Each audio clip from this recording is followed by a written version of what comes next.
Pemirsa, Aprindo memprediksikan penjualan selama musim Natal dan Tahun Baru akan meningkat hingga 20% dibandingkan hari-hari biasa. Peningkatan tersebut akan mendukung target pertumbuhan industri retail modern yang sepanjang tahun ini diproyeksi tumbuh hingga 4%.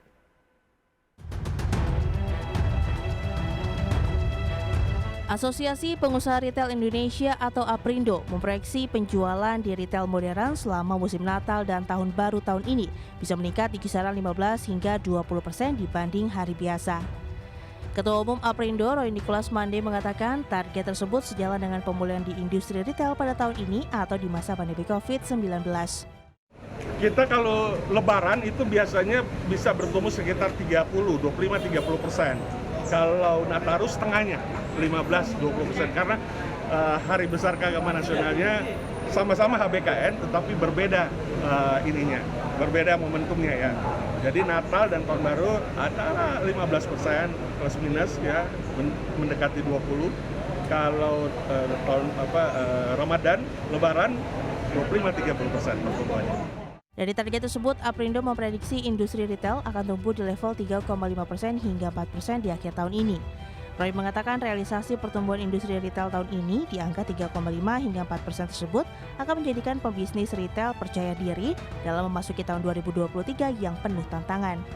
Meski tahun 2023 akan penuh dengan tantangan, namun industri retail dipastikan akan tetap berkontribusi terhadap pertumbuhan ekonomi serta menjaga tingkat inflasi. Dengan optimisme tersebut, Aprindo berharap pemerintah tetap menjaga daya beli masyarakat, seperti melalui bantuan langsung tunai serta program Keluarga Harapan. Selain itu, pemerintah juga diharapkan memberikan insentif pajak bagi para pelaku bisnis retail. Karena meski penjualan bertumbuh, industri retail modern masih harus menutup kerugian selama 2,5 tahun ke belakang akibat pandemi COVID-19. Dari Jakarta, Rian Rahman, IDX Channel.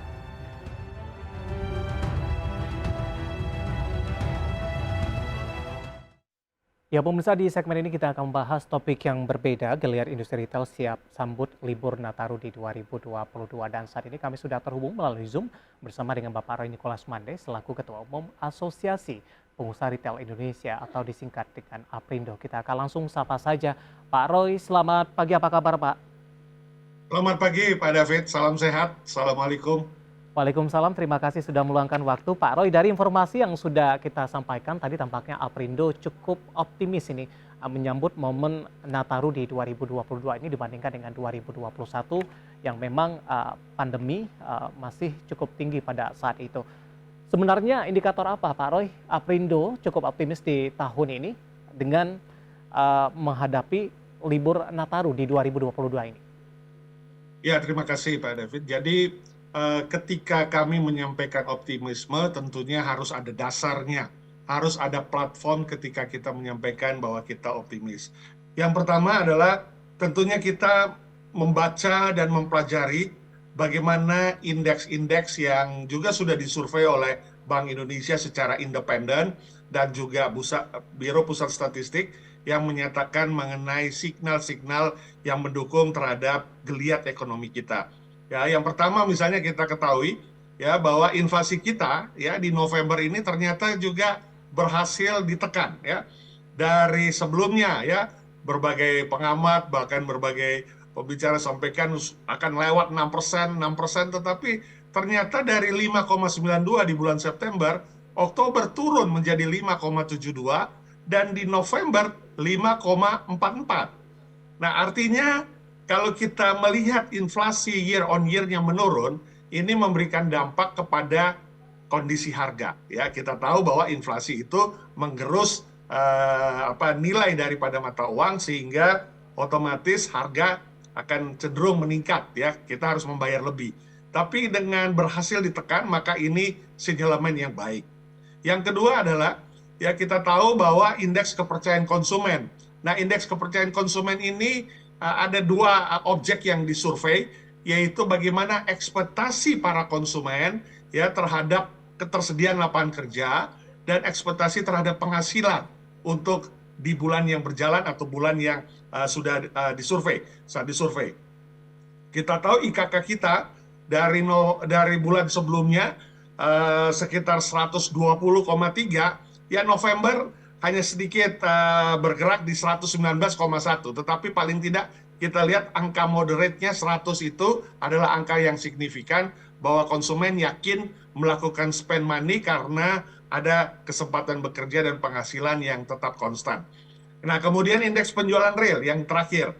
Indeks penjualan real atau eceran itu terbukti juga signifikan ya, memberi pengaruh kepada bagaimana geliat pertumbuhan ekonomi khususnya lewat konsumsi rumah tangga yang mengkontribusi hampir 50,3% pada PDB. Ya, indeks penjualan real juga signifikan ya. Terjadi hal-hal yang dikatakan bahwa sebelumnya itu di angka sekitar 118, sekarang hampir sekitar 120 lebih. Jadi dengan kata lain, ini ada indeks-indeks ini yang memberikan gambaran bahwa kita punya track yang sudah baik, yang sudah benar ketika masyarakat menerima berbagai kebijakan dari pemerintah. Bagaimana dengan kontribusi dari pandemi yang lebih cenderung terkendali dalam beberapa waktu terakhir meskipun terjadi beberapa lonjakan kasus ini, Pak Roy? Ya, jadi situasi sekarang ini agak berbeda dengan tahun 2020 dan 2021 ketika pandemiknya itu signifikan, vaksin belum banyak tersebar, belum banyak yang digunakan oleh disuntikan kepada masyarakat. Nah, menjelang di tahun 2022, masuk 2022 sampai kepada akhir ini kita tahu sangat signifikan ya vaksin, sehingga adanya varian baru XBB atau XBA terbukti tidak membuat masyarakat itu terdampak signifikan. Kalaupun ada teman-teman yang terkena, ini teman kami itu 2-3 hari selesai. Jadi memang menuju ke endeminya tentunya sinyalnya sudah lebih kuat, karena sama seperti batuk, flu, pilek dan lain sebagainya yang bukan karena COVID, itu juga 2-3 hari pasti kita sembuh. Nah, jadi ini membuat akhirnya geliat masyarakat ketika tahun 2022-2021 pandemiknya sangat signifikan, membuat terpapar bisa 1 minggu, 2 minggu. Nah, sekarang mobilitas sudah lancar, otomatis masyarakat kembali lagi bergeliat untuk berbelanja atau spending money untuk konsumsi rumah tangga, terutama menjelang HBKN. Kita tahu bahwa bulan ini adalah ada HBKN Nataru. Ya, Pak Roy, dengan kondisi yang lebih cenderung kondusif dibandingkan dengan tahun-tahun sebelumnya, kita juga ingin tahu bagaimana kesiapan dari Aprindo menghadapi momen Nataru di tahun ini. Mungkin dari sisi pasokan, stok, ataupun juga meskipun pandemi sudah mulai agak mereda, tapi protokol kesehatan tetap menjadi fokus utama dalam hal ini. Ya, tentunya kami Aprindo, seluruh asosiasi pengusaha retail Indonesia yang tergabung dalam Asosiasi Pengusaha Retail Indonesia, ini semuanya punya semangat yang sama untuk bagaimana meningkatkan produktivitas. Jadi kita juga tentunya tetap menjaga yang namanya protokol kesehatan karena memang belum dicabut oleh pemerintah. Kemudian yang kedua, kita juga tentunya menjaga 2 hal yang menjadi keutamaan hadirnya retail modern di seluruh wilayah Indonesia, yaitu bagaimana menjaga ketersediaan bahan pokok, bahan penting ya atau pangan ya, kemudian sandang, ketersediaan barangnya, kemudian juga bagaimana kestabilan harga. Nah, dua layer ini yang selalu menjadi bagian yang utama, tidak hanya kita hadir di masyarakat, ya, kita investasi, kita menyerap tenaga kerja, kita mengkontribusi pajak daerah, pajak pusat, ya PPN dan lain sebagainya. Tetapi kita juga hadir untuk juga memenuhi kebutuhan pokok dan penting masyarakat. Oleh karenanya kita sudah mempersiapkan seperti Nataru ini, ya sudah 1 kuartal sebelumnya itu seluruh pelaku usaha retail modern sudah menyiapkan. Biasanya seperti itu dan itu sudah menjadi bagian yang sistematis secara sistem kita sudah menyiapkan sehingga kita memastikan dan hendak memberi info kepada masyarakat bahwa ketersediaan pangan dan juga kestabilan harga tetap terjaga di retail modern. Baik, Pak Roy, dengan keoptimisan yang ada, bagaimana target Aprindo di Nataru tahun ini, kemudian kontribusinya terhadap pertumbuhan retail di sepanjang 2022, Pak? Ya, jadi tentunya kita melihat lagi dari skill ekonomi seperti tadi di awal saya katakan bahwa ekonomi kita di kuartal 1 5,01, kemudian naik ya menjadi 5,42, naik lagi kuartal ketiga, kuartal keempat belum ada karena belum selesai Desember, kuartal ketiga 5,72. Nah, indeks pertumbuhan ekonomi ini tentunya juga bagian dari kontribusi konsumsi rumah tangga yang 50,3 itu dari konsumsi rumah tangga. Nah, otomatis kami juga menjadi bagian daripada dukungan yang aktif untuk konsumsi rumah tangga sebesar hampir sekitar 60% ya dari konsumsi rumah tangga tersebut, selain ada pasar online, pasar tradisional. Nah, kondisi ini tentunya kita lihat akan memberikan kontribusi bagi sektor itu ketika tahun ini diproyeksi antara 5,2 sampai 5,5 all year 2022, maka kita bisa memproyeksikan pertumbuhan kita di angka sekitar 3,5 sampai 4%. Baik, kalau kita bandingkan dengan momentum Ramadan dan Lebaran, Pak, apakah persentasenya Ramadan dan Lebaran masih akan jauh lebih besar jika dibandingkan dengan momentum di akhir tahun? Ya, betul. Jadi kalau di bulan Ramadan itu biasanya menjadi faktor utama untuk mendukung produktivitas di sektor retail.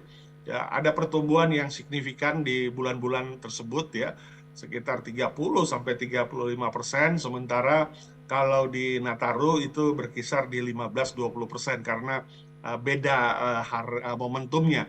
Tetapi kondisi ini tentunya mencerminkan bahwa ketika ada peningkatan konsumsi, artinya ekonomi bergerak, ekonomi berjalan. Ya, PMI kita juga, Purchase Manager Index kita itu bulan November 50,3.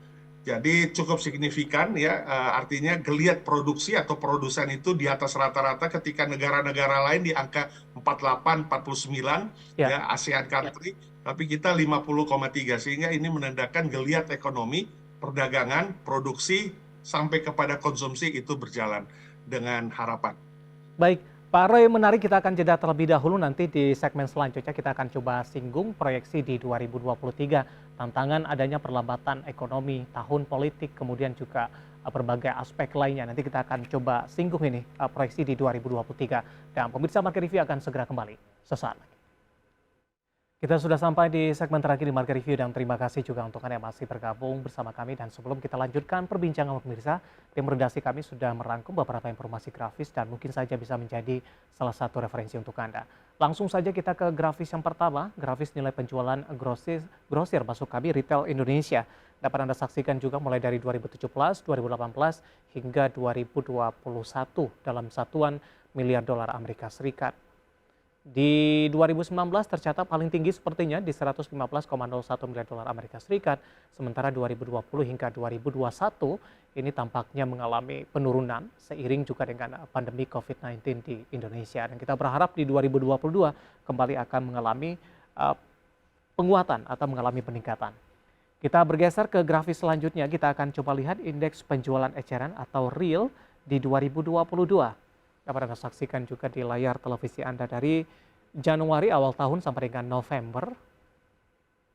Di Januari di 209,6, kemudian tampaknya paling tinggi di April di 239,2, sementara di Mei di 234,1, sementara di Juli sampai dengan November ini rata-rata memang masih bergerak di atas 200-an, tapi tampaknya ada cenderung sedikit perlambatan. Karena di September ini sempat di bawah 200-an, tepatnya di 198,1, sementara Oktober dan November ini di 202 hingga 204, sementara level tertinggi ada di April di 239,2 dan 234, masih cukup jauh. Nah, kita beralih ke grafis selanjutnya, kita akan coba lihat indeks keyakinan konsumen di 2022. Dapat Anda saksikan juga di layar televisi Anda dari Januari masih bergerak di level 119, kemudian di Maret sempat mengalami penurunan di 111 dan di Mei mengalami penguatan yang cukup signifikan di 128 dan tampaknya ini merupakan level tertinggi di 128,9, 128,2 dan di September kembali menurun di 117,2, 120 hingga di 119,1 di November ini.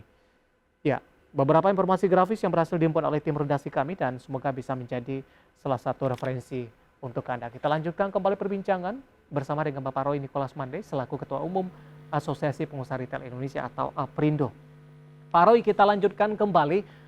Hitungan hari di 2022 ini sudah cukup sempit, Pak, dan kita akan bergeser ke 2023. Kita juga ingin tahu bagaimana proyeksi industri retail ini di tahun depan, mengingat tantangan tampaknya juga tidak cukup ringan, perlambatan ekonomi dan potensi resesi masih membayangkan ekonomi global dan mungkin juga termasuk dari Indonesia, Pak Roy.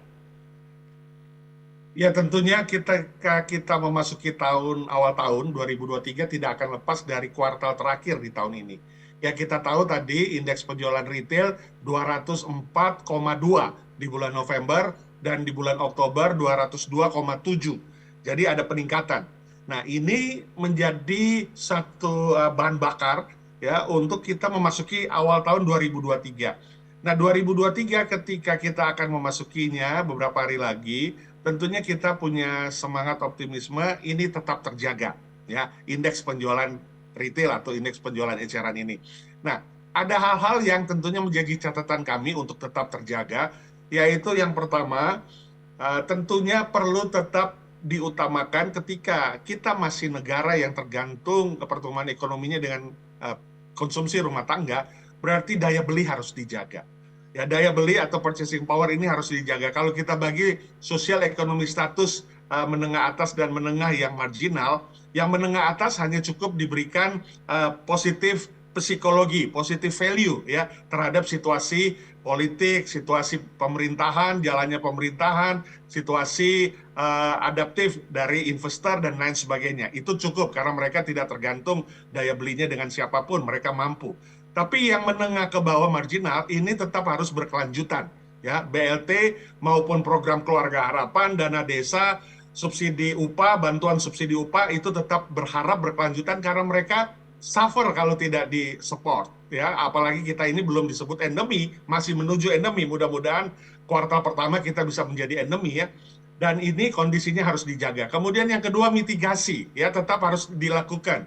Ya, kita tahu Januari sampai Oktober kita punya neraca perdagangan surplus 714 triliun atau ya signifikan sekali ya, hampir sekitar 45 billion US dollar. Dan surplus transaksi berjalan kalau tadi neraca dagang kita. Tapi kalau surplus transaksi yang sedang berjalan di kuartal ketiga kita surplusnya 4,4 billion US dollar ya, atau sekitar 68 triliun. Jadi ini mitigasi harus tetap dilakukan. Nah, yang ketiga dilakukan dari sektor yang lemah harus didukung, ya, kemudian diberikan subsidi masyarakat dan lain sebagainya. Nah, yang ketiga adalah bagaimana menjaga keseimbangan dari kebijakan populis, moneter dan fiskal, ya, menjaga kesaktian APBN. Kita tahu bahwa moneter kita ini memang terdepresiasi ya dengan mata uang asing ya, karena BI rate kita makanya dipompa terus, sekarang sudah sampai 5,25%, yang selama satu dekade 3,5%, tapi sekarang sudah 5,25 untuk buat tightening. Ya, kemudian bagaimana SBN di pasar sekunder sehingga dapat berjalan, dapat terus digelontorkan sehingga menarik yield bagi cadangan devisa kita, itu juga sangat signifikan. Jadi keseimbangan moneter dan fiskal, ya, bagaimana pengaturan pajak yang juga adaptif itu juga menjadi bagian yang terkait. Nah, beberapa poin ini tentunya perlu menjadi bagian daripada pemerintah. Nah, bagian kami dari pelaku usaha akan menjaga efisiensi dan efektivitas, ya, bagaimana kita mentransfer dari yang offline kemudian ke online, semua sekarang retail kita sudah online. Ya, ini bagian-bagian yang terus kita lakukan. Namun tetap kita memberi catatan di akhir tahun ini. Apa yang menjadi hak dari para retail tentunya diharapkan dapat diselesaikan oleh pemerintah. Kita ada rafaksi yang belum diselesaikan sepanjang tahun ini. Dan ini kami sangat menunggu supaya menjadi bekal kita memasuki tahun 2023 untuk tetap produktif. Baik, 2023 sudah masuk mulai tahun politik, Pak Roy. Kalau kita melihat siklus tahun pemilu, seperti apa dampaknya kepada industri retail biasanya? Ya, biasanya kalau menjelang pemilu akan ada peningkatan, ya. Terutama kita bicara satu semester sebelum pemilu. Pemilu tanggal 14 Februari 2024, dan kita tahu bahwa berarti di semester kedua 2023 pasti akan ada peningkatan karena di situ ada aksi-aksi ya untuk melakukan meningkatkan electability, ya, ada konsumsi yang meningkat karena perlu membelanjakan ya bagi konstituen ya, makanan, minuman ya, dalam suasana kampanye ataupun juga dalam hal segala hal yang berkaitan dengan mendukung electability, pasti ada peningkatan.